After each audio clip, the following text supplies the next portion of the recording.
में से साथी बैठे हैं जो सर्विस हैं वो आपके साथ बैठे हुए अगर आप कल रखोगे तो नहीं आएंगे। और हमारे जो युवा साथी हैं ज़्यादातर उनको जोड़ना भी अपने को बहुत ज़रूरी है और वो सर्विस कर रहे हैं इसलिए हमको बात रखें तो वो उनके साथ बेइंसाफी होगी। सेकेंडली, अभी तक जो हमारे अभियान चले हैं उसके अंदर हमारा मकसद सरकारी विभागों को दिखाना कम था, बल्कि सरकारी विभागों के माध्यम से, नुमाइंदों के माध्यम से हमारी समस्या कहाँ पहुँचानी थी राष्ट्रपति जी, प्रधानमंत्री जी और रक्षा मंत्री जी को।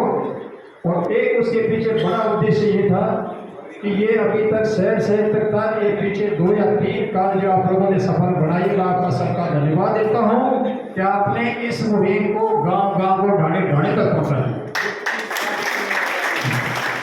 इस वजह से इसको रखते हैं, बाकी कोशिश करेंगे आगे के लिए अगर कोई वर्किंग डे का मामला तो वो भी रखेंगे।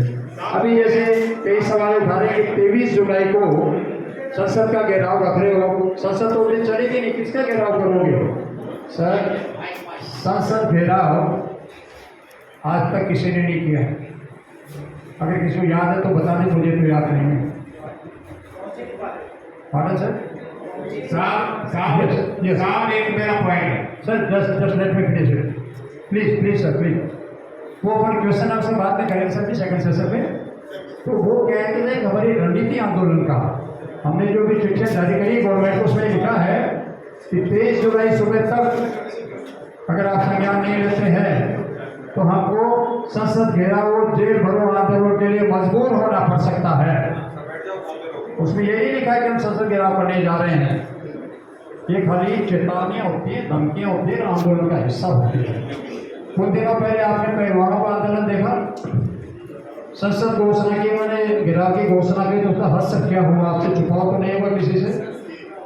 दूसरे दिन तंबू फाड़ के फेंक दे रही है, दोबारा जो है तंबू दिखाई नहीं दी। अगर तंग आ चुके हैं, ऊब चुके हैं वहाँ बैठने से, तो बोलो फिर ये कर लेते हैं कि हड़ाहड़ी करेंगे, पुलिस वाले 10-20 गाड़ी ले जाएंगे, पीछे संसद वाला थाना वाले जाके बिठा लेते हैं घंटा 2 घंटा, और शाम को बोलेंगे जाओ तुम्हारे घर जाओ, कल से काम होने लगेगा। तो ये कई एस्पेक्ट हैं, उसको देख अपने को चलना पड़ेगा। ये सर ये बात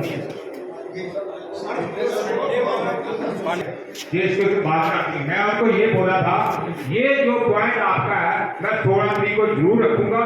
और मेरे को तो जवाब पता था कि ये बात है, उससे 9 तारीख की बात है, 9 तारीख को उधर GOG का हमारे था उधर था।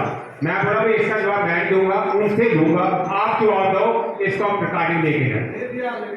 सर यही पॉइंट इनका भी था, सिमिलर पॉइंट है ये, और इसके पीछे कारण यही है कि एक तो जो साथी सर्विस पे है वो भी हमें सहयोग करें, क्योंकि उनकी शिकायत रहती है कि हम कैसे हैं फिर आपके पास में। थोड़ी सर अभी बार-बार जो संडे होता है ना, जो संडे है एक नहीं जुड़ा है हमारे सर, एक आदमी। ओके सर, कृपया शांति बना रखें, एक करके शांति बना रखें प्लीज। हमारा शेड्यूल है उसको पूरा करेंगे, लंच लेंगे, नेक्स्ट सेशन के लिए ये बातें बंद करेंगे। क्वेश्चन आंसर नेक्स्ट सेशन के लिए जो सजेशन मांगा गया आप उसमें भी लिखे, नेक्स्ट सेशन में क्वेश्चन आंसर हो जाएगा। अभी तक के जो प्रोग्राम चला उस हिसाब से उसको आगे बढ़ देते प्लीज बैठे शुरू से। हाँ सर, तो इसको मैं कंप्लीट कर लूँ।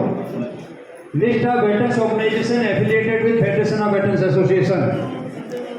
कई लोग काम करते हैं हवा के अंदर, हमारा हवा के अंदर नहीं है, बिल्कुल आपके सामने है, और इन सभी संगठनों के लिखित के अंदर समर्थन पत्र फाइल में मौजूद है।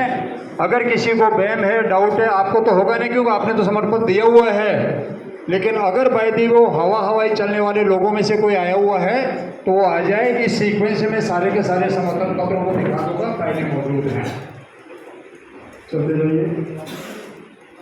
और अच्छा समर्थन है फेडरेशन को, हिंदुस्तान के दूर दराज इलाकों से भी समर्थन पत्र आ रहे हैं। कल एक दिन के अंदर ही 6-7 आए थे, अभी सुबह सुबह और आगे मैंने देखा कि वो बिल्डर इकट्ठा कर रहे हैं, जो भी सर वो है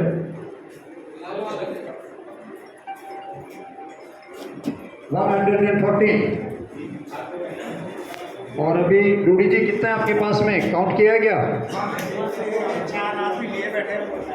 और भी ले रखे हैं सर। ओके, तो करीब 5-7 और आगे हैं, तो 120 को आज अपन क्रॉस करने जा रहे हैं। दोबारा कोई भी वीडियो किसी का आता है, कोई आपसे सवाल पूछता है तो बोला भाई हवा में ही बोलते हो कि तुम्हारे पास में है भी, हमारे पास तो है 120 से ज़्यादा का। राइट, आगे चलें।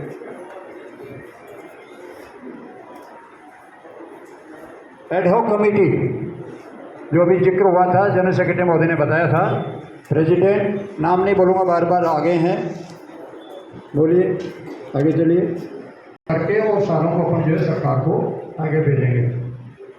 Next step as per directed by governing body. Next session में बात करेंगे, आप आदेश देंगे इसके आगे क्या करना है। Policy to run the federation, जो इतनी देर बाइला ये वो किया, उसका एक असेस थोड़ा सा है। एक तो फुली ट्रांसपेरेंट, अगस्त 6 अप्रैल से लेकर अभी तक कोई भी चीज़ छुपाई हुई है और आपको पता चल रहा तो अभी बताइए आप, otherwise you are giving a certificate that the federation is going on in a very transparent way. Timely submission of accounts before governing council, आपके सामने ट्रेजरर महोदय ने पुटअप कर दिए हैं और टाइमली करते रहेंगे आगे भी। Application to association not to individual और सब फेडरेशन, हमारा फेडरेशन व्यक्तिगत लोगों का नहीं है, सब फेडरेशन का नहीं है, बल्कि एसोसिएशंस का फेडरेशन है। तो जो छोटे छोटे फेडरेशन बना रहे हैं ना सर, उनके लिए मैं कहना चाहूँगा कि आपके अंडर जितने भी एसोसिएशन है उनका समर्थन पत्र आप देंगे तो ही वो एसोसिएटेड मेंबर माना जाएगा।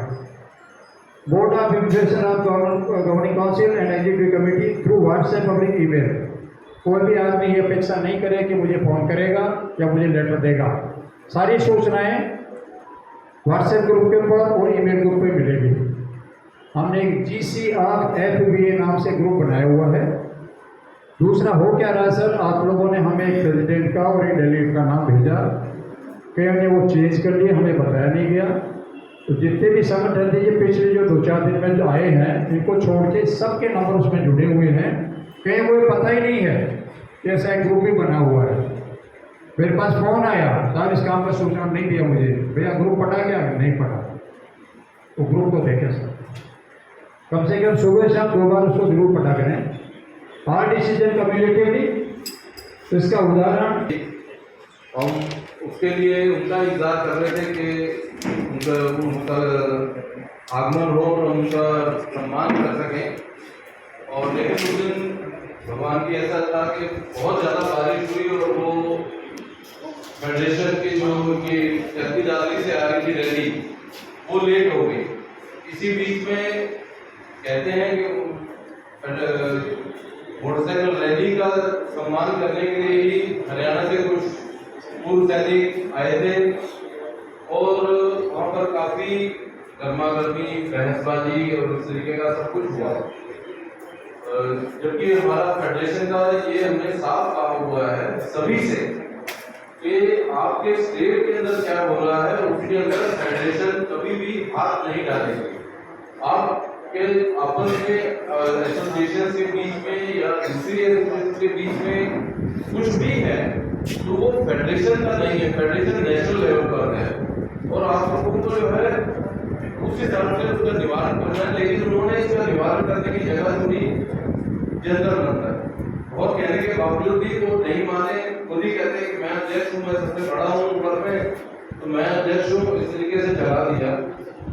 लेकिन अंत में जो बात मेरे समझ में आई वो ये था कि मेरे पास कम से कम नहीं तो 3-4 करके 4 बार लोग आए और उनका ये कहना था कि इस आदमी को, इसकी एसोसिएशन को जो है आप लोगों ने निकाल दिया है फेडरेशन में से, तो इनको आप लीजिए। तो मैंने उनके सभी से जाकर यही कहा कि भाई ऐसा है कि मैं जो हूँ जनरल सेक्रेटरी हूँ, लेकिन आपका जो ये संदेश है मैं अपनी जनरल काउंसिल के पास पहुँचा सकता हूँ, कोऑर्डिनेशन कमेटी जो हमारी है उसके पास पहुँचा सकता हूँ और वो जो फैसला करेगी वो आपको सूचित कर दिया जाएगा। लेकिन नहीं, ऐसा कैसे आप जनरल सेक्रेटरी को विधान जो है इसकी परमिशन मुझे नहीं देता है। तो चार पांच लोग आए इस तरीके से बात करने के लिए, तो उनमें से कुछ एक दो ने जैसे ये भी कहा तो ठीक है हम अध्यक्ष से बात कर लेते हैं। ठीक है सर, आप ऐसा सोचते हैं कि अध्यक्ष के पास ऐसी जागरूकता खड़ी है कि जो हमारी फेडरेशन का विधान है उसको काट के वो डिसीजन ले सकता है, तो आप उनसे बात कर लीजिए। अंत में मेरी बात उनको समझ में आ गई कि ये लोग जो है इस तरीके से इनका संस्था नहीं चलती है। कोई एक आदमी इसके अंदर अपना मर्जी से कोई भी डिसीजन नहीं ले सकता है, और इसके अंदर कम्युनिटी डिसीजन है, जो कम्युनिटी कहेगी वही डिसीजन माना जाएगा जो मेजॉरिटी कहती है। तो ये था 27 तारीख का मेन जो हमारा प्रॉब्लम थी। तो यही एक एग्जांपल है बताने के लिए कि किस तरीके से हम ऐसा नहीं कि आप लोगों को आज बता के इसके बाद आगे से ऐसा करेंगे, हम पहले से ही अपने विधान को फॉलो कर रहे हैं और उनको जो है हम बाईपास नहीं कर रहे हैं कहीं पर भी। Thank you sir. मेरी गवर्निंग काउंसिल से पूछ के नहीं सर, मैं as a chairman of federation बात कर रहे हैं आपसे। मैं कहा आप किसी भी हैसियत से बात करें, मैंने जवाब दे दिया आपको। तो इसका मतलब ये हुआ कि फेडरेशन के चेयरमैन को कोई पावर नहीं है। अगर अर्जुन सिंह कह देता है क्या नहीं है तो दूसरे दिन से प्रचार काय का फेडरेशन है, उसके चेयरमैन को किसी भी पावर नहीं है। तो मैंने को कहा था कि ना प्रेसिडेंट, ना लीगल हमारा जनरल सेक्रेटरी, ना कोई पदाधिकारी इंडिविजुअल तौर पे कोई डिसीजन नहीं लेगा, कम्युनिटी डिसीजन होते हैं। मैंने उनको 3 सवालों के जवाब में बोला कि आप लिख के भेजते हैं आप क्या चाहते हैं, हमारी गवर्निंग बॉडी में रखेंगे, वो जैसा बोलेगी कर लेंगे। तो 6 तारीख को रैली है, उसमें समर्थन दे रहे हो नहीं दे रहे हो 6 अगस्त को? मैं कहा देंगे, लेकिन मैंने आपको जो बात है वो बता दी है। व्यक्तिगत तौर पे अर्जुन सिंह समर्थन दे देगा, फेडरेशन का निर्णय अर्जुन सिंह नहीं कर सकता। अभी उसी मुद्दे पे उन्होंने फिर एक बात में आपने सुना होगा, फिर एक काम करो साहब, आप अपनी 5-6 दिन में हम एक मीटिंग करना चाहते हैं, वहाँ आ जाओ। मैंने कहा मैं अभी नहीं आ सकता, जयपुर में हमारा मीटिंग है, उसमें 200-250 हमारे डेलीगेट्स आ रहे हैं, मुझे तैयारियाँ करनी है।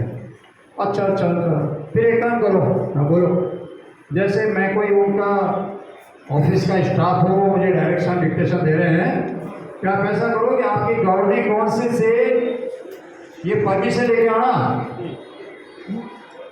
कि मैं जा रहा हूँ, मैं उनसे मीटिंग करने के लिए, और मैं जो बोल के आ जाऊँ वो आपको मानना पड़ेगा। तो ये तो फिर बाइलाज ये वो फिर कोई सेंस ही नहीं रह गया। तो उसी मुद्दे पे मैं आज आपसे बात करना चाहता हूँ कि क्या हमको ऐसे संगठनों का समर्थन करना चाहिए?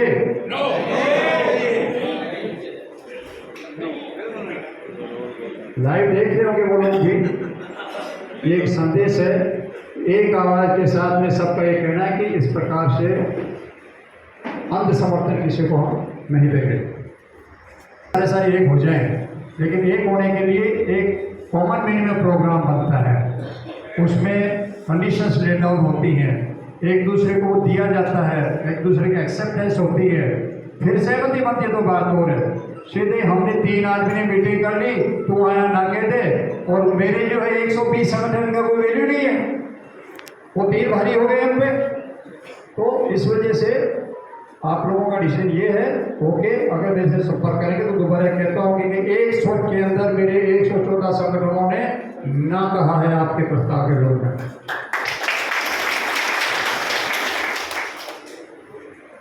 बी एक्टिव है, एजेंडा फॉर्म इज इन्वाइटेड, पहले बोल चुका एजेंडा जवाब, क्योंकि कुछ लोग आदतन होते हैं वो रह नहीं सकते बिना गंदा बोले हुए, और अगर आप उसकी बात का जवाब दे रहे हो वो बार-बार ऊंची आवाज में बोलेगा। उसका तरीका एक ही है, शांतिपूर्ण तरीके से 2 या 3 बार उसको जवाब मत दो, चौथी बार वो शांत होकर बैठ जाएगा, जैसे कि 8 जुलाई की घटना के बाद में सारे शांत बैठे हुए। देखा होगा आपने, एयर में कोई भी ऐसी चीज नहीं आ इस टाइम पे। तो ये बहुत बेस्ट तरीका है, सब में लोगों का यही तरीका होता है। ठीक है, वो बोलने दो, उसकी मानसिकता है, हमें हमारे लक्ष्य के ऊपर ध्यान रखना है। रिस्पॉन्सिबल जो executive day to day work है, तो मेरे साथ बैठ करके थोड़ी मुझे मीटिंग में ज्वाइन करवाने, इसको सारे के लिए ध्यान रखें। बेटी की सूचना बता दी कि मैंने व्हाट्सएप और ईमेल से दी जाएगी, तो दिन में 2 बार उसको जरूर देखें। ना देखने की वजह से फिर आप शिकायत करोगे, स्वीकार्य नहीं होगा। एजेंडा पॉइंट के लिए टाइम से बता दें, जिससे बचत हो समय की, मीटिंग पे सही टाइम पे शामिल हो, और मीटिंग में शामिल नहीं हो सकते हैं तो बता दो कि मेरी कमिटमेंट है, मैं शामिल नहीं होऊंगा। नेक्स्ट, इमरजेंसी मीटिंग के अलावा एजेंडा पॉइंट पहले बता दिए जाएंगे, केवल एजेंडा पॉइंट पर बात की जाएगी। अब आज भी ये कहा जा सकता है कि आपने एजेंडा पॉइंट मुझे भेजा नहीं, तो आप क्यों हमें क्वेश्चन रेज कर रहे हैं। उसके बावजूद भी मैं सबको जागरूक करने के लिए एक फीडबैक शीट दी है, उसके अंदर भी जरूर लिखें। फिर ये जरूरी नहीं है कि आपने कुछ कह दिया तो उसको सारे माने हैं। क्वालिफाइड आदमी है, हमारे लिए बहुत ही शान की बात है। सरवर सिंह शेखावत एक बार खड़े हुए सर। ये भी हम ही लोगों की तरह 15 साल आर्मी में सेवा करके आए हैं, लेकिन हमें अपनी मेहनत, लगन और पूर्व सैनिकों की सपोर्ट के मामले में अपना जीवन खपा दिया। भगवान और लक्ष्मी की कृपा इनके ऊपर, आज इनको इस सक्षम बना के रखा हुआ है कि बिना मांगे जा कर के उन संस्थाओं की मदद करते हैं। सीकर वाले साथी बैठे हैं यहाँ पे, एग्री करते हैं मेरे स्टेटमेंट से? अभी भी आज जो आयोजन हो रहा है, परसों के दिन ऑफिस में है, ये क्या कर रही हो, कितना होएगा? भाई होगा जो भी होगा, ये लोग 21,000 हो गया। एक बार का बात नहीं है, जब भी हमारी मीटिंग होती है इनको पता चल जाता है, खुद चल करके आएंगे, बिना बोले चुपचाप दिए फिर निकल। आज वो दुनिया में नहीं है, उसके बावजूद भी हमारे सैनिकों की मदद कर रहे हैं। दुनिया में तो नहीं है ना वो। इसी तरीके से एक शख्स है Shrimati Mangi Devi, and she is the wife of the sergeant Lalaram Chaudhary from Mohammad Jaisalmer. ये टीचर थी पेशे से, पूर्व सैनिकों को उस एरिया के अंदर एग्रीकल्चर लैंड मिली हुई है जो काफ़ी टेरेन के अंदर है, वहाँ आने जाने का साधन नहीं है, मोहनगढ़ में ठहरने की व्यवस्थाएं नहीं है, तो कई फौजी दिन भर भटकते जाके रात में आके फुटपाथ पे रात गुजारते थे। तो जब वो देखती थी इनको तो उनका मन बड़ा व्यथित होता था, और वो सार्जेंट लालाराम से बोलती थी, ये फौजी हैं सारे के सारे, देखो किस तरीके से ये है, इनके लिए कुछ करो। जीते जी इन्होंने सर उनको बोल के एक प्लॉट, उसके अंदर एक हॉल और पानी का टांका, और लालाराम को जैसे पता चला फौजी हो जाओ सोहा तो वहाँ जाके सो जाना। भगवान को उनका यहाँ ज़्यादा रखना स्वीकार नहीं था, अचानक उनका डेथ होता है, दुनिया को अलविदा कर गई, और एक ऐसा प्रेरणा अपने परिवार को दे गई कि इनके जो भी ग्रेच्युटी और दूसरे रिटायरमेंट फंड जिनको मिलने थे डेथ के ऊपर, उन पैसों में और अपनी पेंशन का पैसा मिला करके, और सार्जेंट लालाराम ने एक इतना बड़ा श्रीमती मांगी देवी स्मृति सैनिक विश्राम गृह मोहनगढ़ में बना करके रखा हुआ है, जिसमें 8 कमरे, अटैच लेट बाथ, 20 में लंबा चौड़ा हॉल और सामने पूजा स्थल, जैसे कोई आप किसी आश्रम में चले गए हैं। और आज मैक्सिमम लोगों को, शेरे वालों को पता है, हमारे फौजी वहाँ जाते हैं और निःशुल्क ठहरते हैं। लालाराम जी कोई बोले कि कुछ मदद दो, बोला वो भगवान बैठा देना तो उसको दे जाओ, वो लगवा देगा कहीं पर। और अभी आज के इस आयोजन का जब उनको पता चला, 2 तारीख को जो अपना भूख हड़ताल था, जैसे उनके इस टाइम पैर में फ्रैक्चर हो रखा, नहीं तो यहाँ मौजूद होते हैं। आज वहाँ गए हुए थे फ्रैक्चर होने के बावजूद, और वहाँ उन्होंने बोला कि भाई संगठन का कुछ होने जा रहा तो मैं भी मदद करना चाहता हूँ, यही है मिस्टर लालाराम जी। और 11,000 रुपये उन्होंने आज के इस प्रोग्राम के लिए ये इन्होंने फोन करके बोला है कि हालांकि थोड़ा सा मुझे अखबार लग रहा है अपना। फिर उन्होंने एक संदेश भेजा है, भारत देश के किसी सैनिक परिवार के आर्थिक स्थिति वास्तव में दयनीय हो, कृपया हमारे ध्यान में लाया जाए, हम जरूर उसकी मदद करेंगे। Sergeant Lalaram Chaudhary Jaisalmer. I salute this type of bhamasha, this type of icons among our society, and it's an example that we should also contribute towards the service of the society and at least to our community. सभी से आपसे प्रार्थना है कि आपके area के अंदर जो भी एक्स-सर्विसमैनों के संगठन हैं उनसे मिलें, बातचीत करें, उससे अपन छोटे नहीं बन जाएंगे। कि भाई फेडरेशन बना है, इस तरीके के नियम है। अभी हम मीटिंग में जाके आए हैं, बायलाज देख करके आए हैं। आज की तारीख में हमारे 120 करीब संगठन बन चुके हैं। आप भी हमारे साथ जुड़े, जिससे हमारी ताकत में और इजाफा होगा। और लोकेंद्र साहब का एक दो छोटा सा इवेंट है, उसके बाद लंच पे चलते हैं।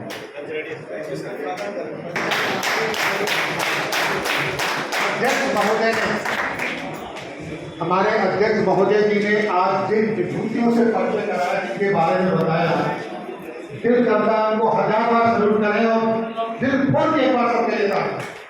और जिनके हाथ बनाओ, उनको हाथ किसी हाथ करो।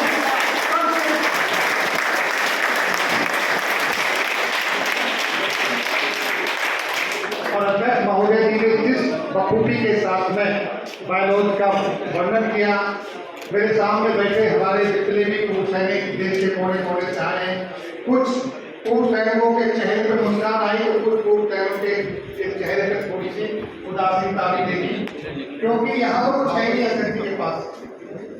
जब ये देखा तो थोड़ी सी उदासी आई कि अध्यक्ष बनने का फायदा क्या है, लेकिन जब ये देखा कि पर्पज किसके लिए जा रहा है, किस पर्पज से काम हो रहा है, तो बड़ी वो आई, एक सकून मिला कि हाँ, कोई कुछ नहीं लेके आया, ना कोई कुछ लेके जाएगा, जो भी कुछ है वो यही है, यहाँ कहने के लिए है। इस पर मैं कहता हूँ, हौसला रख, वो मंदिर भी आएगा, प्यासे के पास चलकर समुद्र भी आएगा, थक कर ना पड़े कि मंदिर के मुसाफिर मंदिर भी मिलेगी और मिलने का मजा भी आएगा। जिस तरीके का जुड़े हुए हैं, जिस तरीके से ये चीजें निकल के आ रही, सबको संदेश जा रहा है, लंच ब्रेक होने वाला है। उसके पहले में थोड़े से एक दो पॉइंट है, जो भाई संस्था अभी अपना 5000 जमा करवाना चाहती है, वो जमा करवा सकती है। सिर्फ नहीं अपना वो जमा करवाते हैं, अभी करवाने के लिए समाज से जरूर है। दूसरा, मैं अपने भाई से अनुरोध करता हूँ कि वो मंच पर आए, उनका स्वागत नहीं हुआ। कपिल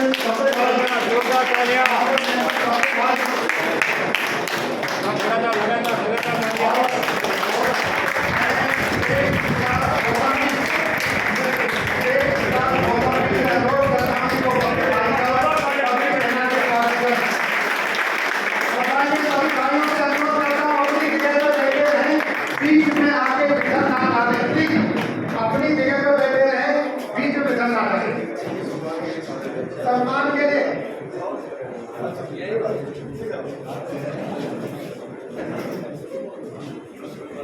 और मोदी भाई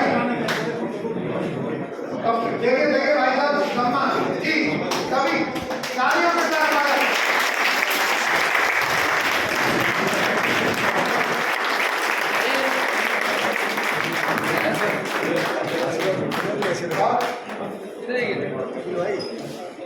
मैं प्रधान जी से इजाजत लेके तो सब कहना चाहूंगा, आज के जो एसोसिएशन के जो, अगर मैं मंगल पांडे को कहूँ, कपिल भाई को, तो आज भी वो शब्द भी कम है। जो फेडरेशन और एसोसिएशन जो आज बनी है, जो इसमें ज्यादा जिन्होंने कॉपी है से लगे हुए हैं स्वागत, ये आज के इस आंदोलन के मंगल पांडे हैं। Please thank you.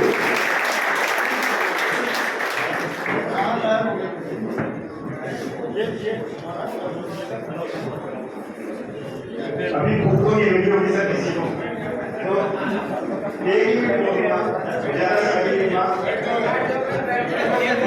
अपनी अपनी जगह पे बैठ जाए प्लीज, सभी अपनी अपनी जगह बैठ जाए। हमारे फेडरेशन के राष्ट्रीय अध्यक्ष माननीय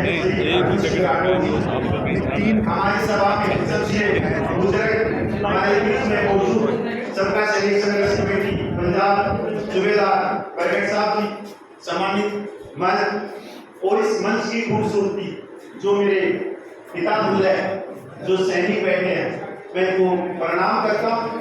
मेरे नौजवान साथी जो सुबह से आप लोगों को पानी आपका खाने का प्रबंध कर, अभी एक जब अर्जुन सिंह साहब ने कहा कि फेडरेशन के बाईलॉज समझ में आए या नहीं आए, तो सारे हाथ नहीं उठे। तो मैं एक छोटी सी रिक्वेस्ट है, क्योंकि बाद में फोन करेंगे, आपको नहीं समझ में आए तो नहीं हाथ उठाएं, परमात्मा को साक्षी मान के कि क्या फेडरेशन के बाइलॉज आपको समझ में आए या नहीं आए, तो तभी हाथ उठाना, नहीं तो वो नीचे ही रहना। अभी भी आगे से ज्यादा तो नहीं आए, क्योंकि सर बहुत सारे फोन आते हैं कि जो संस्थाएं हैं क्या वो उनको फेडरेशन खा जाएगी, क्या वो फेडरेशन में चली जाएंगी। जो संस्थाएं हैं, आप जिस संस्था से आए हुए, चाहे कहीं से भी आए, मेरा कहने का मतलब है कि जब संस्थाएं हैं तो फेडरेशन है। सबसे बड़ी बात इसके अंदर जो शक्ति है माननीय अध्यक्ष के पास में, वो शक्ति है आप लोग। निर्णय होगा आप लोगों की सहमति से, और आज आप लोगों को खुशी होनी चाहिए कि आज आप जो 6 और संचालित जो संस्थाएं हैं, Indian ex-serviceman league, movement, air force association, naval association, Nexa, उनमें से सबसे ज्यादा संख्या बल आज किसी के पास में है 10 लाख का, तो वो आप लोगों के पास है 10 लाख का संख्या बल आज किसी भी संस्था के पास में नहीं। यहाँ खुफिया विभाग से लेके सारे सदस्य यहाँ मौजूद होंगे, वो भी सारे जानते। तो सर मेरा कहने का मतलब है कि हम जो संस्थाएं बना के बैठे हैं गांव लेवल पे, डिस्ट्रिक्ट लेवल पे, क्यों बैठे हैं? सिर्फ महीने में पकौड़े चाय का हमने एक मीटिंग बुला ली, कभी धर्मशाला में, कभी ग्रुप घर में, कभी धर्मशाला में, क्यों? मैं मीठा कमी बोलता हूं क्योंकि मीठा शुगर करते कि पकौड़े खाए, चाय पी के निकल लिए। नहीं, कभी किसी सैनिक विधवा के घर पे गए?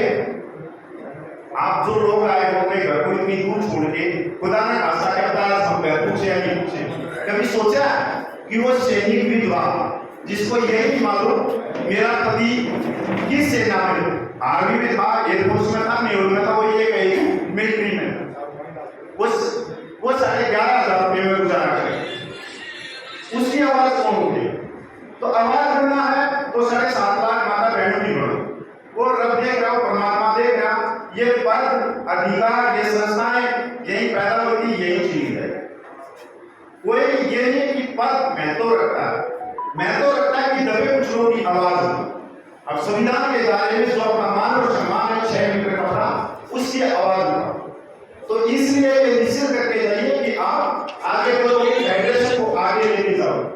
दूसरा सवाल था कि संस्थाएं कब तक चलेगी फेडरेशन, क्योंकि जब आपकी आज ये संख्या पर 10 लाख के करीब ऊंचा है, तो जो महत्वाकांक्षी है, जो स्वार्थी है, जिनका लबालब राजनीतिक स्वार्थ इस फेडरेशन की सीढ़ियों को चढ़ते हुए और ऊपर जाने का, तो वो भी आप लोगों को दूर रखने पड़ेगी।